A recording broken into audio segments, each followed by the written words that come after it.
گچه والله تو بدوی تو نازکی و کوی گچه والله تو بدوی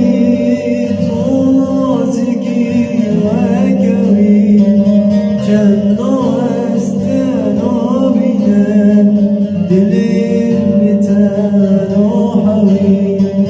چندو استنا بینن دلیم بتناحوی تجوی و زمان بر خلق آزاد یاب بر تجوی و زمان بر خلق آزاد یاب بر دلیم کتی ناباید لندی صابریات که دلیم کتی ناباید لندی صابریات که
Yeah.